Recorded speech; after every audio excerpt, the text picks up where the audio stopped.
In this video, I'm going to talk about retiring forms in the MnSHIP application. I'm already logged in as a SHIPO user, so I'm going to open up my dashboard. Now, retiring forms in MnSHIP removes those forms from the public map, the private map, and the research records cards. Additionally, any documents associated with those retired records are removed from the attachment search. So for most users, when something is, for all users that are not SHIPO staff, once a form is retired, that form is no longer visible for those users. Retiring, it can only be done by SHIPO staff. So if you have a form that you think is a good candidate for retiring that you've identified in the application, get in touch with the system administrator and they'll walk you through whether or not that'll be needed or not, and then they would actually do that themselves. So the retiring of forms cannot be undone within the application, and it should be used rarely in cases where the form is either a true duplicate or is an error, and it just needs to be completely removed from the system. It's also important that when a form is retired, all versions of that inventory number are also retired. So we'll walk you through what that looks like. So in this case, I'm a SHIPO user. So there's a couple of cards that are available here to me as a SHIPO user that would not be available to normal credentialed users. Those cards are the SHIPO research records cards and the review submitted form cards. What I'm going to do is I'm going to first search for the record that I'd like to retire and research forms.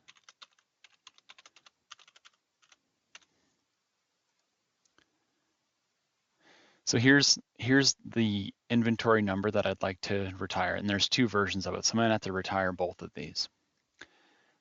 I'm going to click on the form. I'm going to go to options, and I'm going to go to retire. It's going to ask me if I want to confirm, and I do confirm. And now that's been retired. I'm going to go back and search for that inventory number again.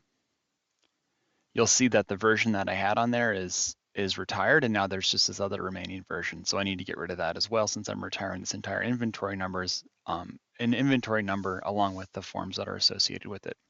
So I'll click on that. I'll go to options. I'll go to retire, and I'll confirm and retire. And now that inventory number is completely, has now been obscured in the application. So the only people that can now see it are SHIPO staff. Normal credentialed users are not able to see it. So let's go to I'll demonstrate that it's gone from the system. I'm on the public map here. I'll search for that inventory number. And you'll see that there's no point line or polygon associated with that. The same is true on the public map.